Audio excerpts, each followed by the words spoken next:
In 2019, WeWork was one of the hottest startups on the planet.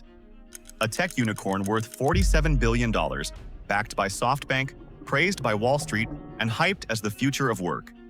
Its CEO, Adam Neumann, was a charismatic figure who said things like, "We are not just a co-working space, we are elevating the world's consciousness." Then, everything fell apart. Within just 6 weeks, WeWork's IPO collapsed. Its valuation plummeted from $47 billion to less than $10 billion. Neumann was ousted. Thousands lost their jobs. And WeWork became the punchline of a modern business disaster. So, what really happened? How did the Apple of real estate become one of the biggest startup flameouts in history? Let's break it down. WeWork was supposed to be a revolution, not just in how people work, but how they live, connect, and thrive. At least that was the vision sold by Adam Neumann, the eccentric, barefoot-walking, tequila-loving founder who positioned WeWork as more than real estate. He pitched it as a tech company, a spiritual movement, even a lifestyle brand. Investors bought into the hype, especially SoftBank, whose CEO, Masayoshi Son, once told Neumann to make WeWork bigger, much bigger. And Neumann listened. He expanded aggressively, spent wildly, created spin-off ventures like WeLive and WeGrow, and built a brand with cult-like intensity. But behind the slick marketing and mission statements was a business model that didn't work. WeWork leased office space long-term and rented it short-term. It burned billions trying to scale, but it couldn't make a profit. And when the company tried to go public in 2019, everything came crashing down. The numbers didn't add up, the vision wasn't believable. And the founder, well, he wasn't exactly CEO material. Before we dive in, make sure to hit subscribe to Veritas Diary and turn on notifications if you want more deep dives into the future of money, tech, and the digital world. And if you're a creator, or want to be, this channel is your blueprint. Let's dig into the full story. The rise, the fall, and the billion-dollar warning sign that was WeWork. The idea was simple. Rent office space, divide it up, make it look cool, and rent it out to freelancers, startups, and remote teams. But in 2010, when WeWork launched in New York, no one had really nailed the model at scale. The office market was stale. The vibe was corporate. Adam Neumann and co-founder Miguel McKelvey saw an opportunity to inject personality and flexibility into the workplace.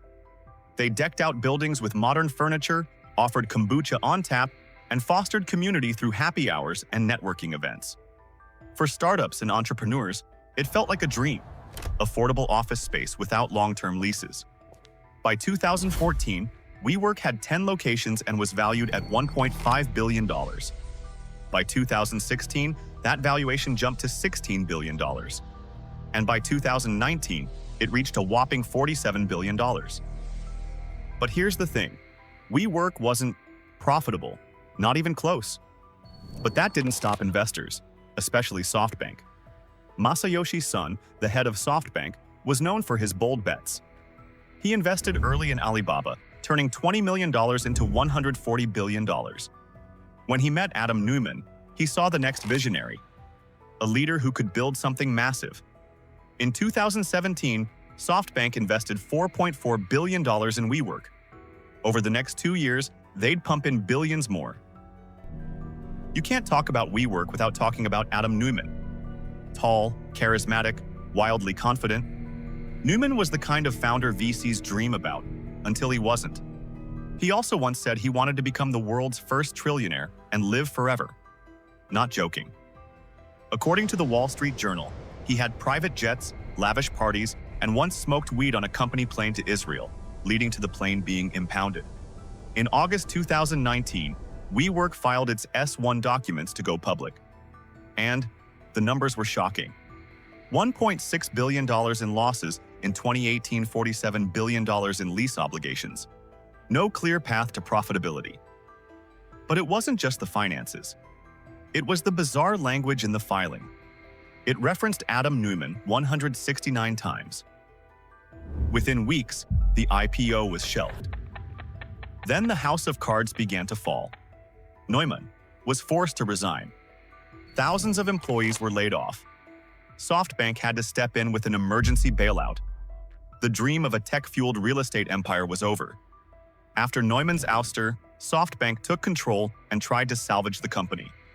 They installed real estate veteran Sandeep Mathrani as CEO. He cut costs, shut down non-core ventures, and tried to steer the ship toward profitability. Empty offices, mounting debt, and competition from remote work trends made profitability hard.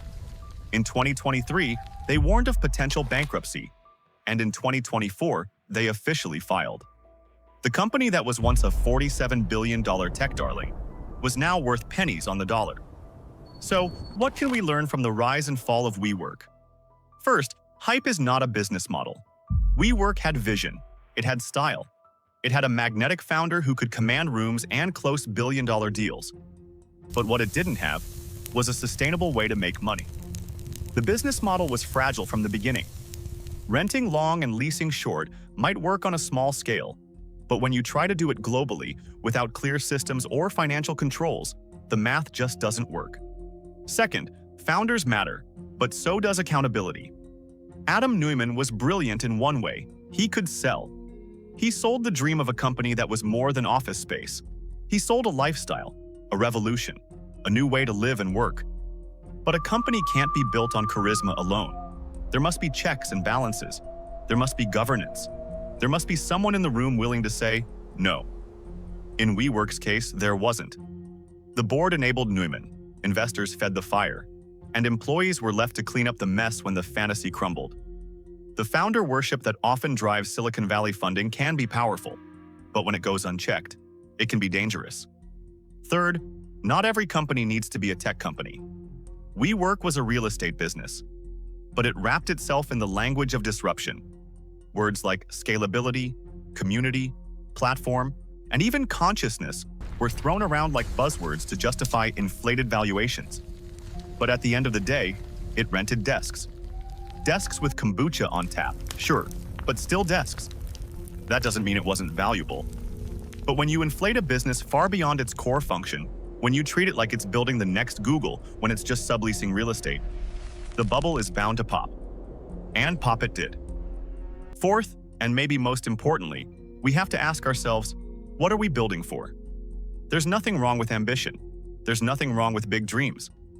But there's a difference between building something meaningful and building something flashy. WeWork's mission statement was to elevate. Video sparked something in you. Don't forget to like, subscribe, and share it with a fellow creator or curious mind. Here on Veritas Diary, we dive deep into the stories, strategies, and systems behind the new digital economy.